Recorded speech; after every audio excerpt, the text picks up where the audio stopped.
In this video, I will discuss the organic chemistry questions of IIT Jee 2011, paper 1.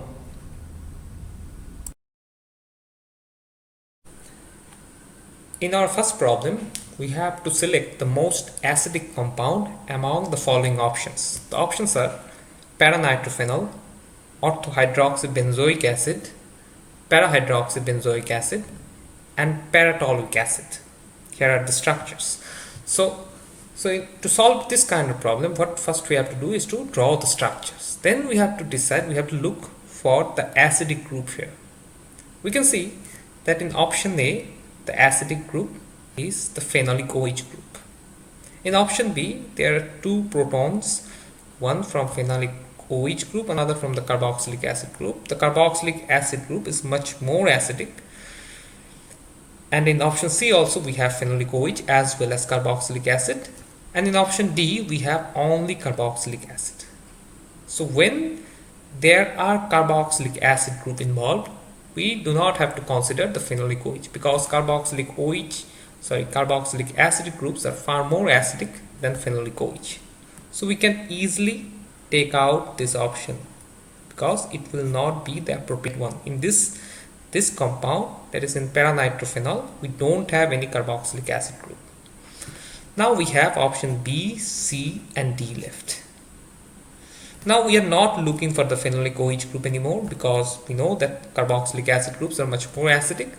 So we will only look towards these carboxylic acid groups and what can increase or decrease the acidity of the carboxylic acid group. Now to understand further, we have to see that in which case the conjugate base is much more stable.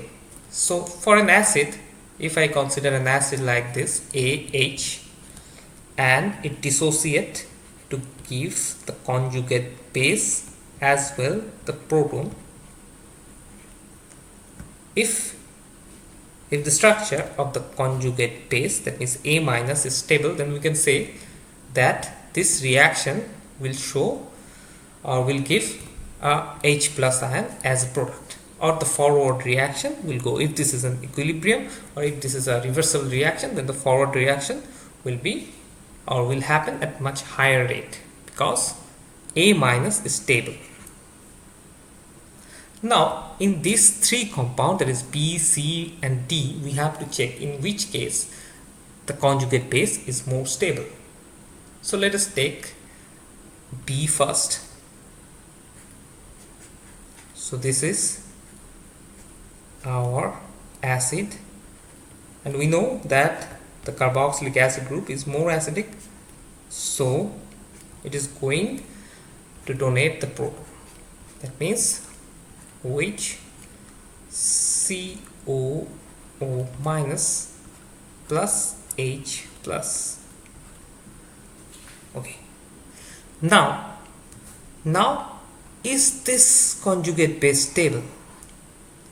We have a hydroxide group here, OH group here, which has a tendency to donate the electron charge or electron pair inside the ring, which means it is going to increase the charge density in this region. So this region will have a negative delta charge because if you check the resonance structure, the resonance structures are like this. So O minus or OH is going to put its electron pair here. So now what is going to happen?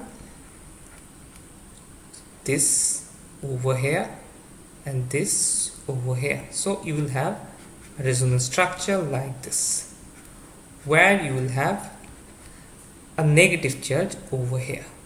This is possible, which means two negative charges very near to each other, not very stable situation. That means it is not actually delocalizing or delocalizing the negative charge over this oxygen atom. No way, because you have a negative charge near to this oxygen atom, which is not going to stabilize the system at all. Now let us take the other compound, that is compound C, and let's check what's going to happen there. So here we have the compound C. So if it donates a proton, it will form a conjugate base like this.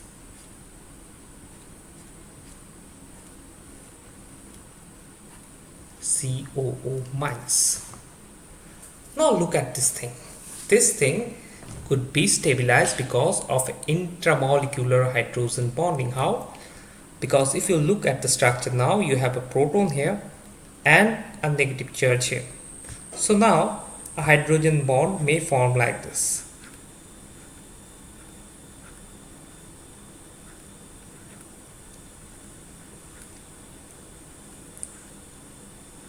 O minus double bond O. That means a hydrogen bond between the phenolic hydrogen and the O minus of the carboxylate ion. So this kind of hydrogen bond is going to stabilize C, or it's going to stabilize the conjugate base of compound C. Hence it will be very stable. This conjugate base will be stable, and this reaction, that means the reaction where it releases a proton, will be or will happen at a faster rate. That means it will be very acidic in nature. In case of D, we do not have such kind of stabilization, and CH3 group has a kind of plus I effect. That means it's going to push the electron towards the benzene ring, which will again destabilize the system.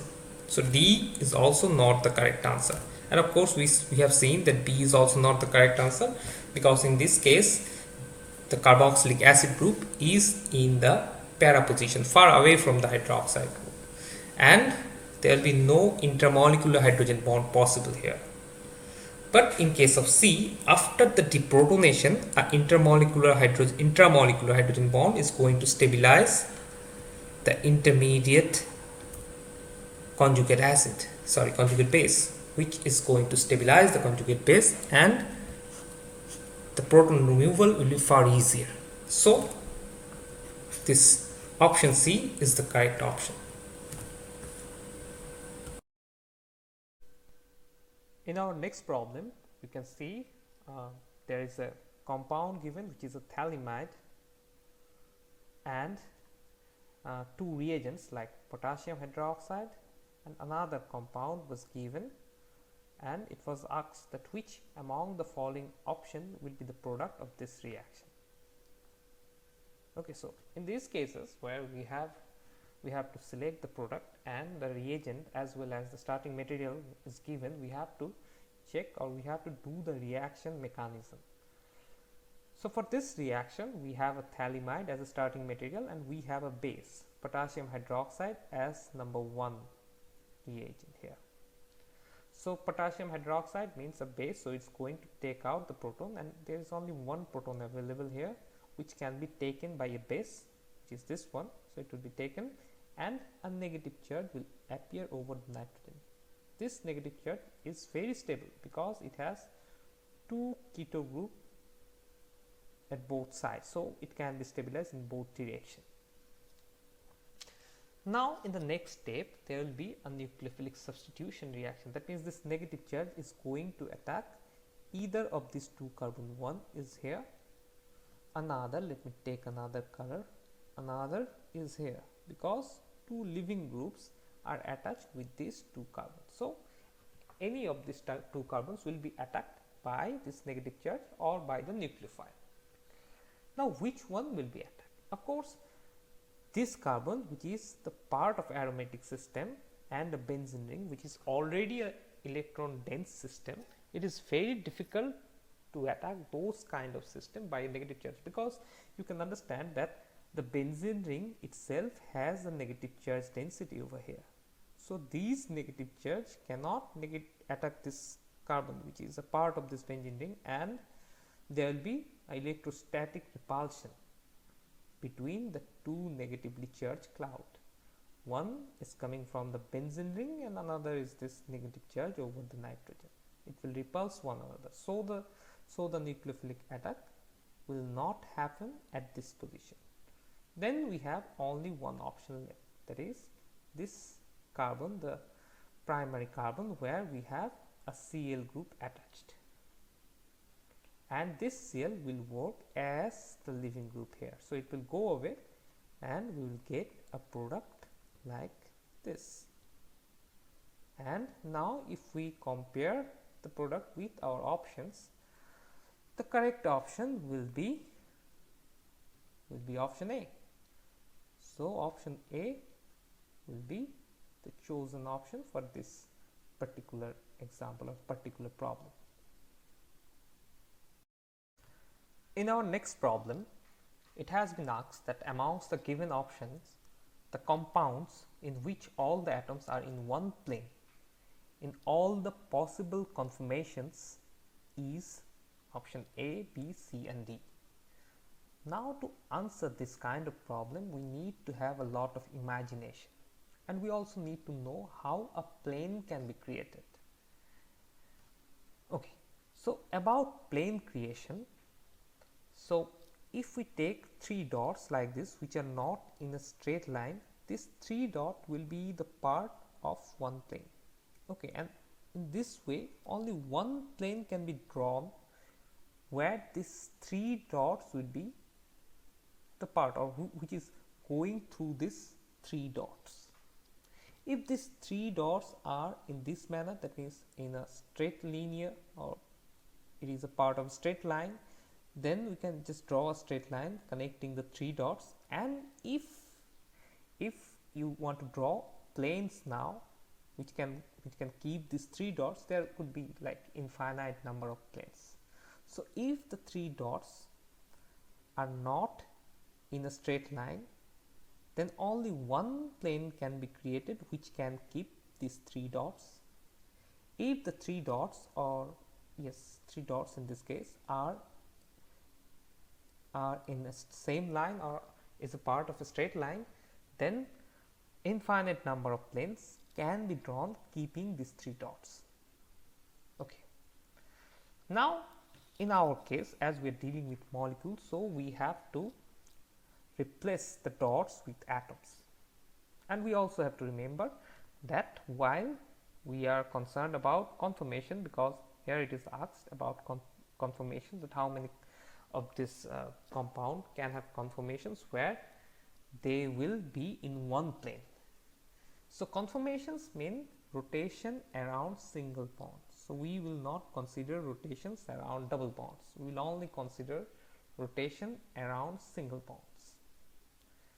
Because if we rotate the molecule around double bond, it will change the configurations, and we do not want that. It will change the molecule completely.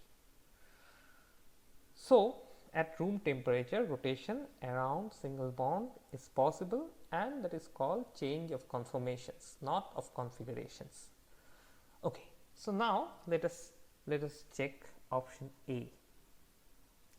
We can see that rotation around this single bond is possible, and these three atoms can be connected to draw a plane like this, as well as we can connect another plane joining these three atoms. Now if we rotate along this single bond, then these two planes which are now are at the same plane or kind of aligned with each other will also start to rotate. That means these two planes will not be the part of this plane of paper. So if I consider this white background as a big plane, then these small planes, that is this plane A and this plane B, is a part of that white background right now. But if I start rotating this single bond, or if I start rotating the molecule around this single bond, then A and B will not remain as a part of this whole background, whole white background. Either B or A will come out from this white background. That means there will be conformation where the molecule will not be a planar one, or all the parts of the molecule will not remain in the same plane.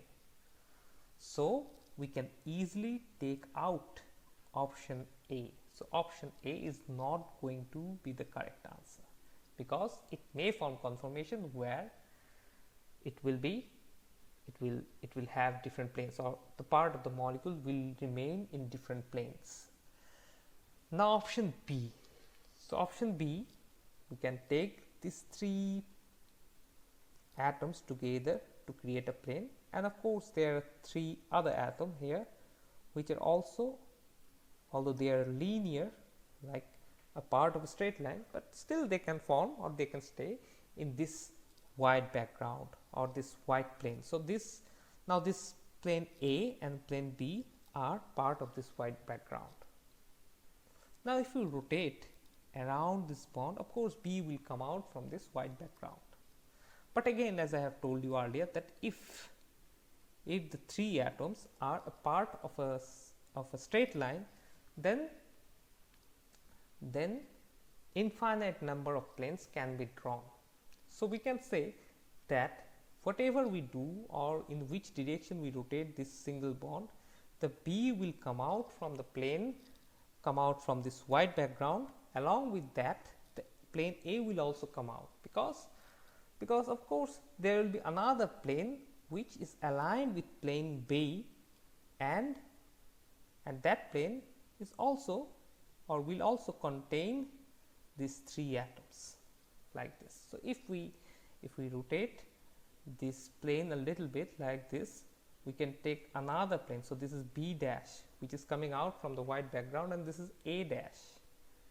So I am not actually changing the position of this A plane, I am doing nothing, but as these three atoms are part of a straight line, so I can consider a plane A dash which is just aligned with the plane B dash. That means if I rotate the molecule along this single bond, it is not going to change at all. So it will be a planar molecule whatever I do, because these three atoms, that is H, C and this C, is a part of a straight line, and infinite number of planes can be drawn keeping these three atoms together. So in whichever direction this B dash goes, there will be a plane containing C, C and H. That means there I can draw a plane A dash which will be completely aligning with B dash. That means the molecule will be planar in whichever direction I rotate it. So B will be one of the correct answer. That means it will remain in one plane. The molecule will remain with one plane. All the atoms will remain in one plane. Okay. Now let us check compound C. Here we don't have any single bond between C, C. There are two single bond. One is here, one is here. So these single bonds are actually connecting one single atom at one hand and three other atoms in the other hand. So now if I rotate the molecule around any of this single bond, it is not going to change anything. So this whole system will be a part of a brick plane, and if I rotate it, the H molecule the H atom will rotate here. And if I rotate this bond, suppose this bond is bond A and this bond is bond B, this is HA atom and this is HB atom. So if I rotate bond A, then HA atom will rotate around itself. Same in case of HB, if I rotate bond B, HB atom will rotate around itself. That means it is not going to change its plane. So it will remain in the same plane as that of C, C and O. So in this case also there will be no change in plane. All the atoms will remain in the same plane, whatever or in which direction I rotate the single bond. So C is another correct answer. Now in case of D, D is an alene. Alene is something like this, where if this is C, this is another C and this is the third C. If this 2H is in this plane, then the two other H will be in this plane. This plane containing CHH and this plane containing these three CHH are kind of right angle. So the angle between these two planes are 90 degree. So yes, that means this molecule can never be in the same plane. So all the atoms of this molecule are not in the same plane from the beginning. I don't have to rotate it along any other bond. From the beginning it's like this. That means allene is such a molecule where this plane, that is, which contains these three atoms Ca, Ha and this Ha, and these three atoms Cb, Hb and Hp. So this is B plane. A and B plane are perpendicular to each other. That means plane A is perpendicular to plane B.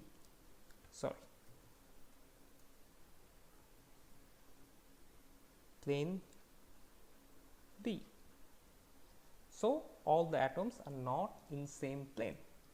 That means this is also not the correct answer. So correct answer is answer B and C. In these two cases, all the atoms will always be in the same plane.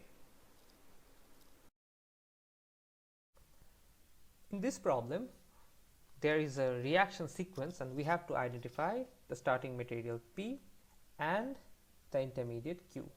So the question is like, an acyclic hydrocarbon P having molecular formula C6H10 gave acetone as the only organic product through the following sequence of reactions, in which Q is an intermediate organic compound.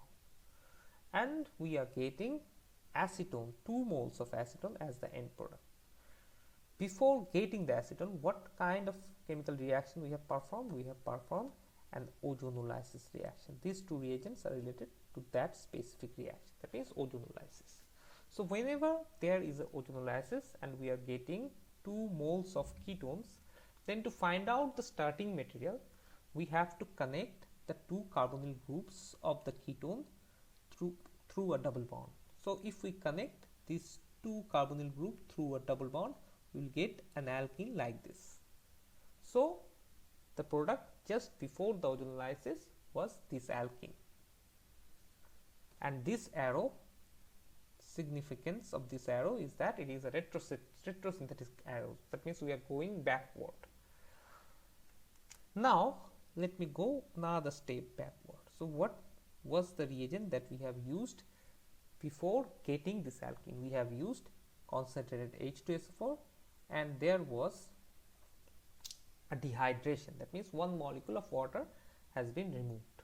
So to get an alkene like this by dehydration reaction, there could be 2 options. One option is that the alcohol was like this, which undergone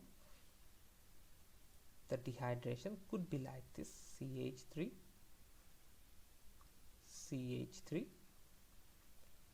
OH. So there is a hydrogen here. So this OH and this H went out to give this alkene. This is one possibility. There is another possibility. So I will write OR, and another possibility is like this, CH3, and the hydroxide was a kind of secondary 2-degree alcohol. So what happened? So it happened like this. So first 2-degree carbocation has formed in presence of the acid. So I will write it down here because just a moment, I will write down below. So in presence of the acid,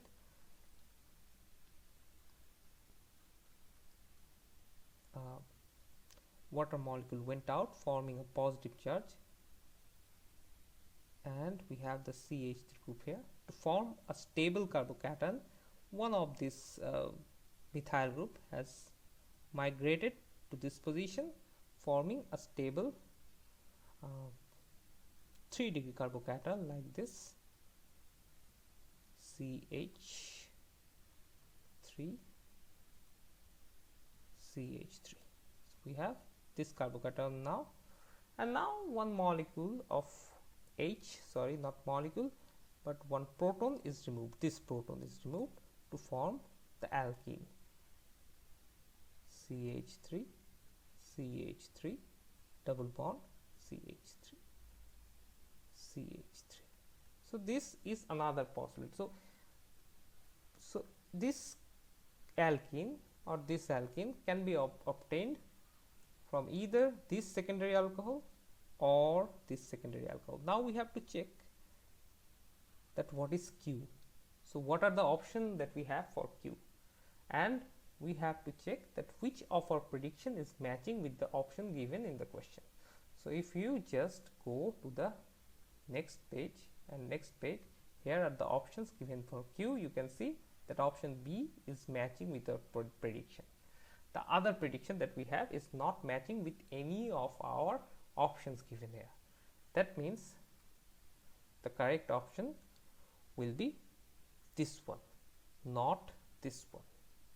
So what happened actually? There was a secondary OH group which has received a proton from the solution from H2SO4, and a water molecule has been removed like this, forming a positive charge here, a secondary positive charge or a 2-degree positive charge, which is not very stable. 2-degree carbocations are much more less stable than 3-degree carbocation. That's why there was a methyl migration to this position, forming a 3-degree carbocation, very stable. Then the H plus, which was there in this carbon, is removed, and the product alkene is obtained.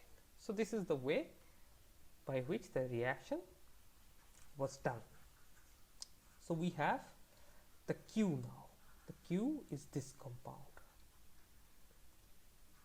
Okay, I will draw it separately here.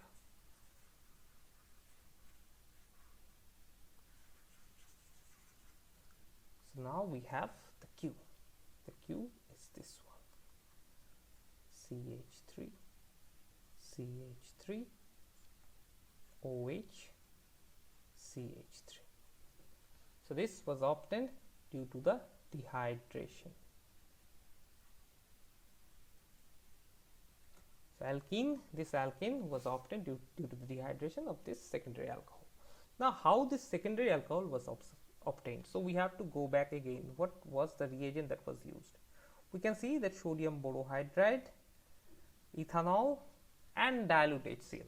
This is a kind of reducing agent. So secondary alcohol we have obtained after a reduction. This is only possible if we have reduced a ketone. So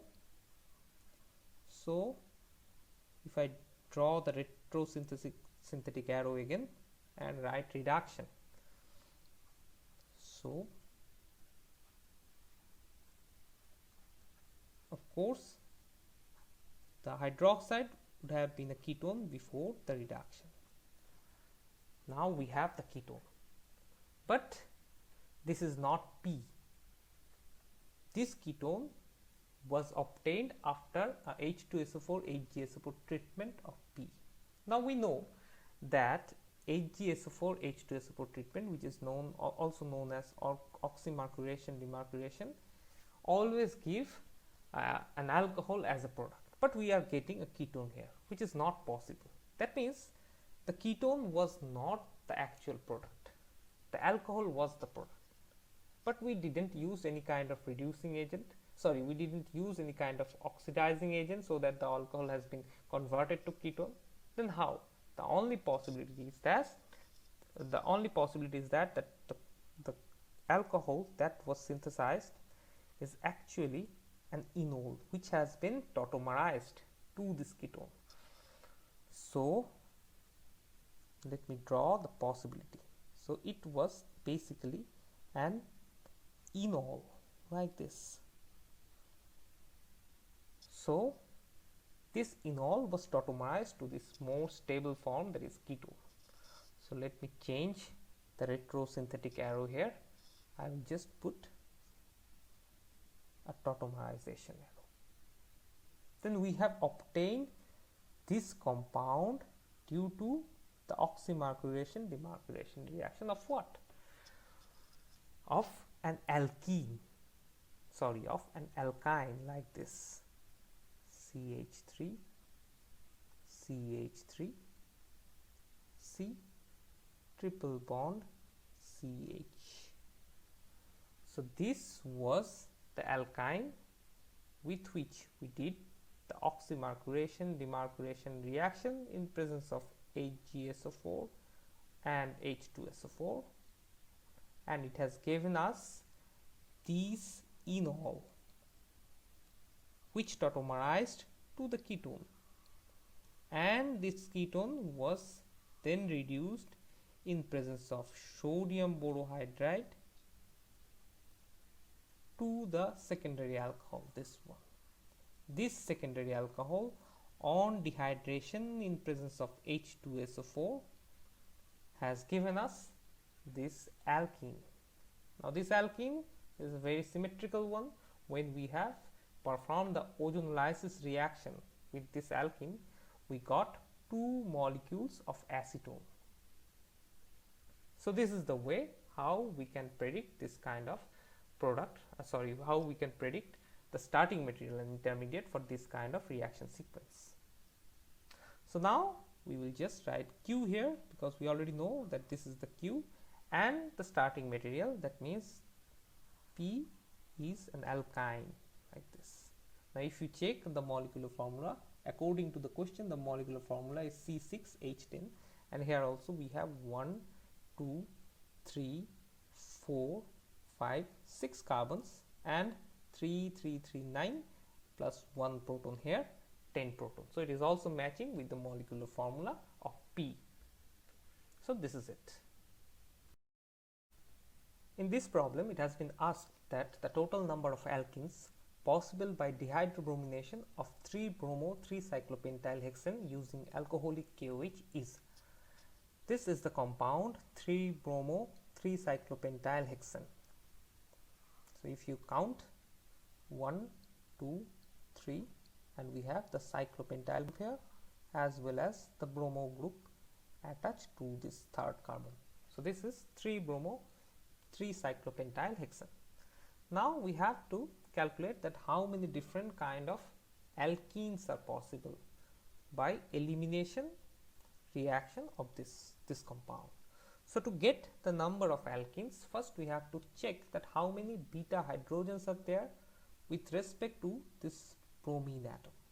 So if this carbon where the bromine is attached is the alpha carbon, then we have 3 beta carbons, and as I have marked all the hydrogens in red, then you can easily count that we have 5 different hydrogens here, and this 5 different hydrogen is going to give you 5 different alkenes by the elimination reaction. And why this 5 different alkene will form by the elimination of these 5 hydrogens, I have justified the reasons here by drawing the structure of this compound in Shaw-Horst projection.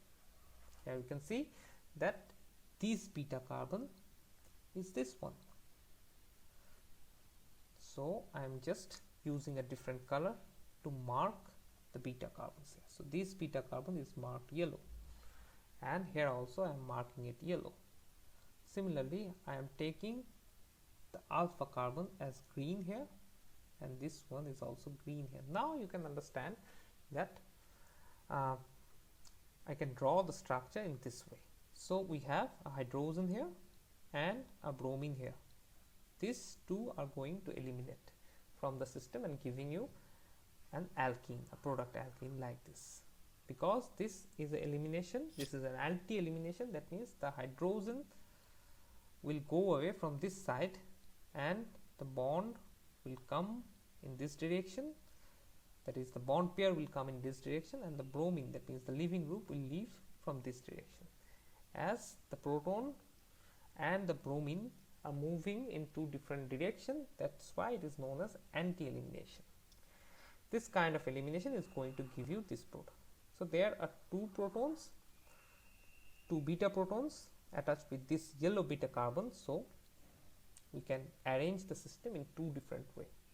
In one way, the CH3 and the cyclopentyl group will be in the opposite side of the double bond.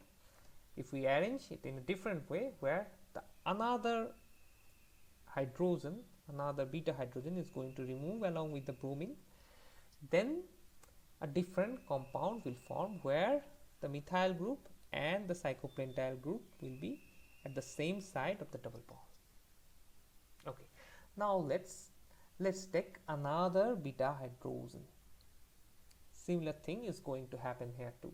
So if I go to the next page, yes, now I have taken, so let me use the ink again. So this is the alpha carbon here.